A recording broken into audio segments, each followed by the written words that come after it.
Hello friends, welcome to our YouTube channel Ranjana Academy. आज हम जैसा कि टेंस का सीरीज चल रहा है और 90 डेज का मेरा सीरीज चल रहा है और हर मंथ में हम बोले हैं कि 20 क्लास देंगे, कोशिश करेंगे 20 प्लस हो लेकिन उससे कम नहीं हो। अब देखते हैं, हम लोग अभी तक देख लिए थे पास्ट परफेक्ट टेंस, आज देखेंगे फ्यूचर परफेक्ट टेंस। ओके, तो फ्यूचर परफेक्ट टेंस में क्या क्या है उसको देखेंगे। तो सबसे पहले फ्यूचर परफेक्ट टेंस कहते किसको है, तो बताने से पहले हम बताएंगे कि लास्ट क्लास में भी बताए थे कि जब भी हम कोई भी चीज़ पढ़ा रहे सबसे पहले उसका डेफिनेशन देखना है, उसका स्ट्रक्चर देखना है, डेफिनेशन क्या है, उसके बाद उसका यूजेस देखना है, दैट इज सफिशियंट। और ये तीन चीज़, स्ट्रक्चर कहाँ पे यूजेस है इसका, इस सेंटेंस का किस किस कंडीशन में हम यूज़ करते हैं उसको देख लेना है और डेफिनेशन को अच्छे तरीके से समझना है, उसकी पहचान क्या है उस सेंटेंस का। तो आज हम देखने वाले हैं फ्यूचर परफेक्ट टेंस। देखिए नाम से तो क्लियर है कि फ्यूचर है और परफेक्ट भी लगा हुआ है। परफेक्ट दैट मीन्स कि 100% कोई काम हो चुका है, ठीक है, 100% कोई चीज़ काम चल रहा है, हुआ है। तो उस कंडीशन में अब देखते हैं कि क्या क्या है। तो फ्यूचर परफेक्ट टेंस क्या है कि future perfect tense is a verb tense used to describe an action that will be completed before a specific time in the future। जैसे कि कोई स्पेसिफिक टाइम, दैट मीन्स कि कोई टाइम दे दिया जाएगा और उस बताया जाएगा कि इस टाइम तक यह फिनिश हो जाएगा। जैसे हम बोले कि कल 8 बजे मेरा फ्लाइट है और 8 बजे तक हम जा चुके होंगे, ठीक है। तो इस कंडीशन में वही कह रहा है कि फ्यूचर परफेक्ट टेंस, आप लोग हर एक जो भी हम नोट्स पॉइंट कर रहा है तो उसका स्क्रीनशॉट लेते जाइएगा। The future perfect tense is a verb tense used to describe an action that will be completed before a specific time in the future। कोई टाइम है पर्टिकुलर, उससे पहले अगर हो जाए, जैसे अगर हम बोले कि 10 बजे तक मेरा काम हो चुका होगा, ठीक है, कल 10 बजे तक हम जा चुके होंगे, तो इस तरीके का जो बात बोल रहे हैं that is the call the perfect future perfect tense. अब देखिए इसका हिंदी में भी क्या कहा जाता है, हिंदी में इसे बोला जाता है पूर्ण भविष्य काल, ठीक है। देखिए पूर्ण दैट मीन्स कि कोई काम परफेक्ट हो चुका होगा, पूर्ण भविष्य काल तो किसे कहा जाता है, तो इस टेंस के अंतर्गत हम भविष्य में होने वाले कार्य के समाप्त होने के भाव का अनुभव करते हैं, दैट मीन इमोशंस का, फीलिंग्स का, कि इतना यह ऐसा काम हो जाएगा। वही कह रहा है कि इसके अंतर्गत हम भविष्य में होने वाले कार्य के समाप्त होने के भाव का अनुभव करते हैं कि भविष्य में मेरा काम हो जाएगा। अगर हम बोले कि अगले साल हम मास्टर्स कर लेंगे, अगले साल मेरा ग्रेजुएशन कंप्लीट होगा, तो कुछ भी हम जो एग्जांपल देते हैं कि एक डेडलाइन दिए कि इस साल तक मेरा हो जाएगा, 8 बजे तक हो जाएगा, 9 बजे तक मेरा डिनर हो चुका होगा, तो इस तरीके का स्वभाव आता है ना, that is the call present perfect tense. नाम से ही क्लियर है, परफेक्शन है, काम में हो चुका होगा, ठीक है। अब देखिए कि इस सेंटेंस की पहचान क्या क्या है। तो इस टेंस के वाक्यों के अंत में चुकेगा, अगर हम हिंदी में बात करेंगे कि हम कोई कार्य कर चुके होंगे, चुकूंगा, जैसे मैं अपना घर मैं कल 8 बजे तक घर जा चुका हूँगा और सीता काम कर चुकी होगी, तो इस तरह का जो लास्ट में वाक्य में क्या आएगा, चुकेगा, चुकेगी, चुकेंगे, चुकूंगा, etc शब्दों से होता है। तो बहुत आसान है डेफिनेशन इसका कि कोई काम हो चुका होगा और एक डेडलाइन बता दीजिए, ठीक है। तो इस तरीके का कंडीशन है कि चुका है, चुकी है, भविष्य में आप बता रहे हैं कि ऐसा काम हो जाएगा। अब देखते हैं कि इसका स्ट्रक्चर क्या क्या है। स्ट्रक्चर में देखिएगा, सिंपल में क्या है, सब्जेक्ट, आप जानते हैं कि फ्यूचर के लिए क्या लगता है, विल लगता है, लेकिन विल के साथ शैल भी आप लगा सकते हैं, कहाँ पे, आई और बी के साथ। तो यहाँ पे हम लिखे हैं सब्जेक्ट विल हैव, विल, देखिए सब्जेक्ट एंड विल होगा तो मैं आई विल गो होम, मैं घर जाऊंगा, ठीक है। लेकिन आई विल हैव, तो उसके बाद क्या आ जाएगा, जब आप हैव लगाते हैं तो भी थ्री आएगा। जब भी आप हैव लगाते हैं तो उसके बाद जो वर्ब आएगा किसी भी कंडीशन में तो भी थ्री ही आएगा। कहीं पे भी आप हैव लगा रहे हैं उसके बाद जो भी वर्ब आएगा तो भी थ्री के ही फॉर्म में आता है। तो ये सब्जेक्ट विल हैव प्लस भी three and the object, subject will have plus भी थ्री एंड द ऑब्जेक्ट, कि मैं कोई काम कर चुका हूँ, I will have gone home, मैं घर जा चुका हूँ। तो इस तरीके का क्या हुआ, सब्जेक्ट विल हैव। अब आप जानते हैं, अब आपको रटना नहीं है, आपने एक स्ट्रक्चर देखा और वो भी कॉन्सेप्ट से देखिए, रट के नहीं देखिए। देखिए फ्यूचर के लिए आप क्या लगाते हैं, विल लगाते हैं। यहाँ पे एक और कंडीशन डाल दिया गया है कि हो चुका होगा, हो चुकी होंगी, तो उसके लिए सिर्फ एक हैव वर्ड जुड़ा है, ठीक, हैव जुड़ा है, विल आप जानते हैं, उसके बाद V3 है, उसको ध्यान में रखना। और इस चीज को ऐसे याद करिए, जब भी आपका हैव आएगा तो कोई भी कभी भी वर्ब आएगा तो उसका V3 नहीं रहेगा, वर्ब का तीसरा रूप ही रहेगा। तो यहाँ पे हो गया। और आप जानते हैं एक फ्यूचर के लिए will, have plus V3 and the object. Negative में क्या आता है कि जब आप बोलते हैं कि हम नहीं कर चुके होंगे, जैसे हम कल घर नहीं जा चुके होंगे, 10 बजे तक भी हम घर नहीं पहुंच चुके होंगे, तो उस कंडीशन में तो आपको पता है कि निगेटिव में क्या करते हैं, आप हेल्पिंग वर्ब के बाद नॉट लगाते हैं। रटिएगा नहीं, समझने का कोशिश करिएगा। यहाँ पे हेल्पिंग वर्ब क्या है, विल है, ठीक है। तो विल के बाद हम नॉट लगाएंगे, ना कि विल हैव के बाद नॉट लगाएंगे, क्योंकि मेरा हेल्पिंग वर्ब क्या है, यहाँ पे विल है, तो यहाँ पे हम विल के बाद नॉट लगा देंगे। अगर यहाँ पे आप शैल लिखते हैं तो शैल के बाद नॉट हो जाएगा। तो देख लिए कि will not, okay. Subject will not, subject shall not, ठीक है। शांट भी बोलते हैं शैल नॉट को शॉर्ट में, एंड विल नॉट को जैसे आई विल, आई इल भी बोला जाता है, ठीक है, दे इल। तो इस तरह से हम शॉर्ट में इसको बोलते हैं। तो आपको निगेटिव पता हो गया कि subject will not plus have plus V3 and the object. Interrogative में आपको पता है कि क्या करते हैं, जो आपका हेल्पिंग वर्ब रहता है उसको आप पहले करते हैं। यहाँ पे आपका हेल्पिंग वर्ब क्या है कि हेल्पिंग वर्ब आपका विल है, ठीक है। तो विल को आप क्या किए, पहले कर दिए, उसके बाद जो है subject have V3 and the object. तो इंट्रोगेटिव में आप हेल्पिंग वर्ब पहले कर रहे हैं, उसके बाद जो इंट्रोगेटिव निगेटिव है विल, उसके बाद विल सब्जेक्ट, उसके बाद नॉट। तो जब भी हम याद करने के लिए, आपको समझने के लिए बताए थे कि इंट्रोगेटिव निगेटिव में क्या होगा, जो भी आपका हेल्पिंग वर्ब होगा पहले होगा और सब्जेक्ट के बाद नॉट होगा। अभी ऊपर में आप देखे थे कि हेल्पिंग वर्ब के बाद नॉट होगा, तो इस चीज के कॉन्सेप्ट को ध्यान में रखिएगा कि सब्जेक्ट के बाद नॉट होगा कहाँ पे, जब आपका इंट्रोगेटिव निगेटिव रहेगा, ओके। अब देखिए WH फैमिली तो बहुत आसान है, जो भी WH फैमिली मेंबर का वर्ड्स आएंगे जैसे व्हाई, व्हाट, वेयर, हाउ, तो सबसे पहले WH फैमिली मेंबर के वर्ड्स आएंगे, उसके बाद क्या आएगा, हेल्पिंग वर्ब आएगा, उसके बाद जो सब्जेक्ट है, उसके बाद have V3 and the object. Clear है? उसके बाद subject have V3 and the object. तो इन WH फैमिली मेंबर वाले को याद करना बहुत आसान है। सबसे पहले WH फैमिली मेंबर, उसके बाद जो भी आपका हेल्पिंग वर्ब है, उसके बाद सब्जेक्ट, उसके बाद have V3 and the object. Clear है? अब देखिएगा, नोट यहाँ पे कर दिए हैं लिख करके कि शैल और शैल हैव का यूज भी आई और वी के साथ किया जाता है। तो शैल हैव का यूज आई वी के साथ किया जाता है, लेकिन बोलचाल में जैसा कि आप जानते हैं शैल और विल का यूज ज्यादातर हम विल का ही यूज करते हैं। आई और वी के साथ हम विल का भी यूज करेंगे तो गलत नहीं होगा, शैल का भी यूज करेंगे तो गलत नहीं होगा, तो दोनों का आप यूज कर सकते हैं। शॉर्ट में आई विल को आप आई विल बोल सकते हैं, and the I shall not को आई शैंट बोल सकते हैं। नेक्स्ट है आपका uses of future perfect tense, जो सबसे ज्यादा इंपॉर्टेंट है, इस चीज को समझिएगा। कभी भी कोई भी आप स्ट्रक्चर पढ़े हैं तो देखिए कि जब भी हम बताते हैं तो सबसे पहले डेफिनेशन, उसके बाद कहाँ पे यूज किया जाएगा, ठीक है। तो किसी भी ऐसी एक्शन के बारे में बात करना जो फ्यूचर में एक फिक्स टाइम से पहले समाप्त हो जाएगी, ठीक है, कोई भी ऐसा काम जो समाप्त हो जाएगा, तो उस कंडीशन में हम क्या करते हैं कि फ्यूचर परफेक्ट टेंस का यूज करते हैं। जैसे हम बोले कि कल 10 बजे तक हम काम कर चुके होंगे, ठीक है, एक डेडलाइन दे रहे हैं ना, तो वही चीज का है। किसी ऐसे आप लोग स्क्रीनशॉट लेते जाइएगा, तब लिख लीजिएगा, नोट्स बनाइएगा, तब जाके अच्छे से क्लियर होगा। देखिए, किसी ऐसे एक्शन के बारे में बात करना जो फ्यूचर में एक फिक्स टाइम के पहले समाप्त हो जाएगी, जो भी फिक्स टाइम है उससे पहले आप कर लेते हैं। अब देखिए एग्जाम्पल में, जैसे by 8 o'clock tomorrow I will have taken off for Japan, कि हम जापान के लिए फ्लाइट ले चुके होंगे, टेक ऑफ कर चुके होंगे। तो टेक ऑफ का थर्ड फॉर्म V3 लगता है, तो टेकन होता है, टेक टू टेकन, तो टेकन ऑफ हो गया यहाँ पे। तो वही चीज है कि आप डेडलाइन एक बताते हैं कि उस टाइम तक हमारा काम हो चुका होगा, अगले साल तक मेरा मास्टर्स कंप्लीट हो चुका होगा, अगले साल तक मेरा ग्रेजुएशन कंप्लीट हो चुका होगा।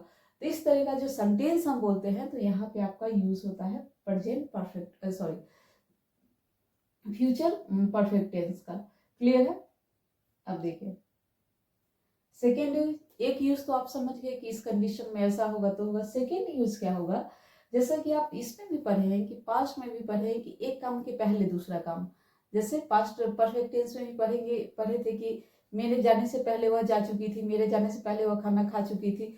तो उसी तरह से सेम है, हम एक लाइन से इसलिए पढ़ा रहे हैं प्रेजेंट, पास्ट एंड फ्यूचर को, क्योंकि कहीं ना कहीं ये तीनों जो है कनेक्टेड है, और उस कनेक्शन को आप पकड़िएगा, वही कनेक्शन जो है आपको बताएगा कि कैसे पकड़ना। देखिए यहाँ पे कनेक्शन क्या है, किसी ऐसी एक्शन के बारे में बात करना जो किसी अन्य घटना के घटित होने से पहले ही पूरी हो जाएगी।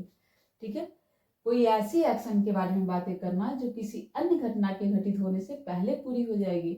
जैसे देखिए, she will have learn Hindi before she moves to India. जब वह इंडिया से जाएगी तब तक वह हिंदी सीख चुकी होगी। ठीक है, जब तक वह इंडिया से जाएगी हिंदी सीख चुकी होगी। तो यहाँ पर आप देखिए कि कोई ऐसा एक्शन था जो अन्य घटना के घटित होने से पहले पूरी हो जाएगी। ठीक है, अगर हम बोले कि मुंबई जाने से पहले हम बीच देख चुके होंगे, तो आप बीच देख चुके होंगे, पहले कहीं दूसरे सिटी में जाके देख चुके होंगे, उसके बाद आप मुंबई जाइएगा। उसी तरह से है, यहाँ पे बताया गया है कि she will have learn Hindi before she moves to India. वह इंडिया से मूव करेगी, उससे पहले वो हिंदी सीख चुकी होगी। दैट मीन्स कि एक घटना से पहले दूसरी घटना हो चुकी होगी। तो उस कंडीशन में भी हम यूज करते हैं। जैसा कि पास्ट से कनेक्शन देखिए, पास्ट परफेक्ट में कनेक्शन था ना, सेम तरीके से था कि पास्ट परफेक्ट टेंस में क्या था कि मेरे जाने से पहले वह जा चुकी थी, तो सेम उसी तरीके से वो चीज होने से पहले वह कर चुकी होगी, इंडिया से निकलने से पहले वो हिंदी सीख चुकी होगी। That is the condition. हम तीनों टेंस को कनेक्ट करके देखिएगा, वो तब आसान होगा थोड़ा सा कोई भी चीज करना, कि प्रेजेंट, पास्ट एंड फ्यूचर को करना। अब देखिए थर्ड में क्या है, टू एक्सप्रेस, थर्ड में है यहाँ पे to express conviction that something happened in the near past, कि जस्ट अभी हुआ नियर पास्ट में, नियर पास्ट जस्ट अभी, इस सेंस में अगर कोई बात होता है, जैसे the guest will have arrived at the hotel by now.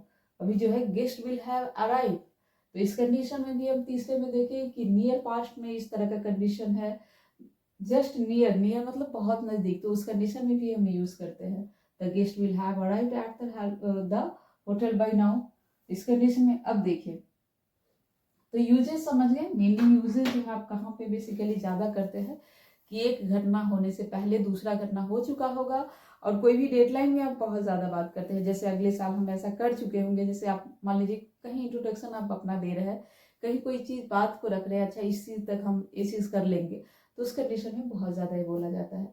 अब देखिए यहाँ पे the future perfect tense is often use with time expression, जो कुछ टाइम एक्सप्रेशन है इसको लगा करके बोलते हैं, जैसे सच एज, ठीक है, by the time, by this time, from now, at, by the time, जैसे बाय द टाइम अगर हम लिखे by 8 o'clock, by 7 o'clock, by this morning, by next morning, ठीक है, वेन, कब, before, as soon as, already. तो इन सब टाइम एक्सप्रेशन है जिसके साथ आप क्या करते हैं कि आप यहाँ पे फ्यूचर परफेक्ट टेंस का यूज करते हैं। अब ये रहा फ्यूचर परफेक्ट टेंस का टोटल इंट्रोडक्शन। और V3 का बात है, जो आप हमें यहाँ पे अभी बताया है कि V3 यूज होता है, तो आप जानते हैं, पहले भी हम पढ़ा चुके हैं कि रेगुलर और इरेगुलर वर्ब। अब अगर आप रेगुलर और इरेगुलर वर्ब नहीं पढ़े हैं तो मेरा इससे पहले का वीडियो उसको देखिएगा और रेगुलर एंड इरेगुलर वर्ब को क्लियर करिएगा। रेगुलर वर्ब क्या होता है, एक बार फिर से हम बता देते हैं कि 90% आपका रेगुलर वर्ब है और मुश्किल से 10% आपका इरेगुलर वर्ब है।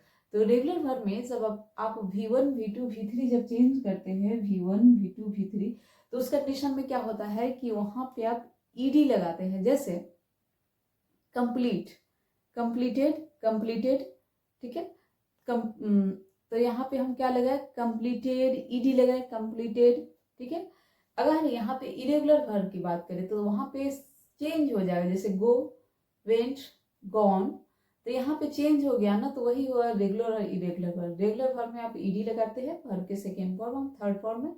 नेक्स्ट जो आपका है इरेगुलर वर्ब, उसमें आप क्या करते हैं कि पूरा आपका जो चेंज होता है जिसमें ईडी नहीं लगता है सेकेंड और थर्ड फॉर्म में, तो आपका बच जाता है इरेगुलर वर्ब। तो यहाँ पे वही V3 का यूज किया जाता है वर्ब 3 का। तो आपको पता होना चाहिए, तो कम से कम आप कुछ बेसिक वर्ब का स्ट्रक्चर जरूर याद कर लीजिएगा ताकि बोलने में हेल्प हो। अगर आपको नहीं पता हो तो आप खुद सोचिए कि आपको अगर बोलना हो कि कल हम 10 बजे तक कोई काम कर चुके होंगे, तो आपको अगर बोलने आ भी गया, अगर वर्ब का रूप पता नहीं है तो आप वहाँ पे वर्ब का फॉर्म पता नहीं है तो वहाँ पे थोड़ा सा मुश्किल होगा। तो उससे अच्छा है कि आप कुछ वर्ब फॉर्म याद कर ले। डेली अगर 10 टारगेट करके भी करते हैं तो काफी ज्यादा याद हो जाएगा। अब देखिए कुछ एग्जाम्पल है, उसको देखते हैं। मैं 8 बजे तक अपना होमवर्क पूरा कर लूंगा। आई will have finished my homework by 8 PM। ठीक है, आई विल हैव फिनिश्ड, देखें यहाँ पे रेगुलर वर्ब की बात हो रही है, रेगुलर वर्ब है फिनिश्ड, फिनिश होता है इसका first form and the ED लग गया, that means this is a regular verb. Finished my homework by 8 PM। देखिए अभी हम टाइम बताए थे ना कि टाइम एक्सप्रेशन में जो आपको बताए थे बाई 8 PM, बाई लगा के आप 8 PM तक दर्शा दिए, तो वही टाइम एक्सप्रेशन यहाँ पे दिया हुआ है। वह ऑफिस के लिए निकल चुकी है जब तक आप पहुंचोगे। ठीक है, वह she will have left for the office by the time you arrive. ठीक है, जब तक तुम आओगे तब तक वह निकल चुकी होगी। वे प्रोजेक्ट को डेडलाइन से पहले पूरा कर लेंगे। ठीक है, दे will have completed the project before the deadline. अब देखिए एक चीज और ध्यान दीजिएगा, यहाँ पे जो नोट करने वाली बात है, ये लोग डेडलाइन से पहले पूरा कर लेंगे। तो आपको सेंटेंस ये नहीं कि आप सेंटेंस की वाक्य की पहचान बताओ, एक बेसिक अंडरस्टैंडिंग है कि चुका है, चुकी है, चुकेंगे रहेगा, तो आप इस तरीके का यूज करिएगा बेसिक अंडरस्टैंडिंग में। लेकिन यहाँ पे आपको क्या करना है, बेसिक अंडरस्टैंडिंग से ऊपर उठ के अगर आप देखिएगा तो ये प्रोजेक्ट को डेडलाइन से पहले पूरा कर लेंगे। तो ऐसा नहीं कि हर सेंटेंस के लास्ट में आपको चुकांगा, चुकेंगी, चुका है, चुकेंगी लगेगा।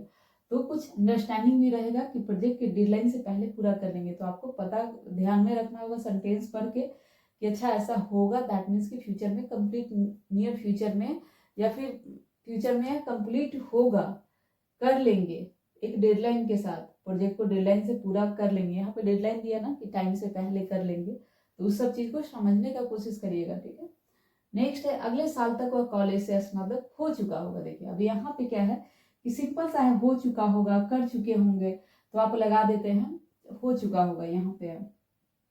तो यहाँ पे पकड़ना बहुत आसान है कि bye the next year he will have graduated from college, कि ग्रेजुएट हो जाएगा। तो यहाँ पे चुका होगा है। अगले सेंटेंस में भी हम इस दशक के अंत तक 10 देशों की यात्रा कर चुके होंगे। ठीक है, we will have traveled to 10 countries by the end of this decade, कि यह 10 दशक तक हम लोग क्या कर चुके होंगे, 10 देशों की यात्रा कर चुके होंगे। नेक्स्ट है आपका कल तक मैंने पूरी किताब पढ़ ली होगी। अब देखिए यहाँ पे थोड़ा सा सेंटेंस चेंज है ना, कल तक मैंने पूरी किताब पढ़ ली होगी। देखिए अब यहाँ पे आपको सेंटेंस के स्ट्रक्चर के एंड द कंडीशन को देखना है कि क्या कर लिए होंगे, क्या वही कह रहा है कल तक मैंने पूरी किताब पढ़ ली होगी। By tomorrow I will have read the entire book. अब देखिए वह पेंटिंग पूरी कर चुकी होगी जब प्रदर्शनी शुरू होगी। देखिए एक काम होने से पहले दूसरा काम हो चुका होगा, वही चीज है कि she will have completed the painting bye the time of exhibition start, जब तक एग्जीबिशन स्टार्ट होगा तब तक वह काम कर चुकी होगी। नेक्स्ट है जब तुम वापस आओगे मैं डिनर तैयार कर चुका हूँ, by the time you come back I will have prepared dinner. तो I will prepare the dinner. अब देखिए यहाँ पे कुछ और भी एग्जाम्पल है जिसको देखिएगा, मैं अगले महीने तक अपनी किताब पूरी कर चुका हूँ, I will have finished my book by the next month. वह शाम तक अपना काम कर चुकी होगी, she will have completed her work by the evening. हम छुट्टियों तक नई जगह घूम चुके होंगे, we will have visited new place by the holidays. Okay, तो यहाँ पे एक डेडलाइन दिया जा रहा है कि छुट्टी तक कंप्लीट होगा, तो सेंटेंस के स्ट्रक्चर से आप पकड़ लीजिएगा। वे 2025 तक नया पुल बना चुके होंगे, they will have built the new bridge by 2025। तुम परीक्षा खत्म होने तक घर पहुंच चुके होगे, you will have reached home by the end of the exam. Next आपका किसान फसल काट चुका होगा जब बारिश शुरू होगी। देखिए यहाँ पे एक काम शुरू होने से पहले दूसरा काम हो चुका होगा।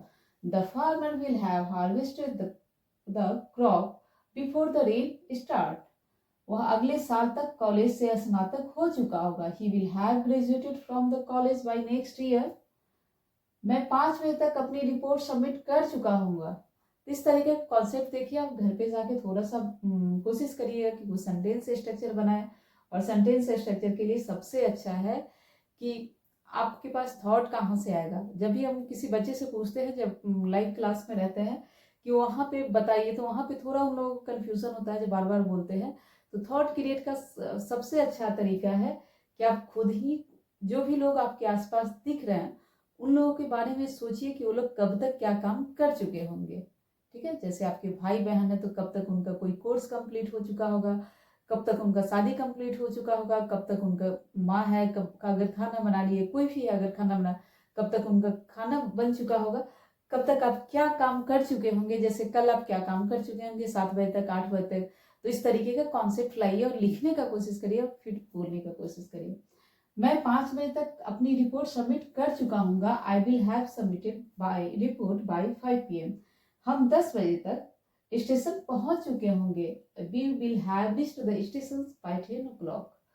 डॉक्टर मरीज का इलाज खत्म कर चुके होंगे। The doctor will have finish the treatment. वह नई फिल्म रिलीज होने तक स्क्रिप्ट पूरी कर चुका होगा। He will have finish the script before the new movie release. जब तक न्यू मूवी रिलीज होगा तब तक वह स्क्रिप्ट कर चुका होगा। अगले महीने तक वह अपने कर्ज चुके होंगे। They will have repaid there loan by next month. Okay, अब देखिए इस तरीके से वह सुबह तक परीक्षा की तैयारी पूरी कर चुकी होगी।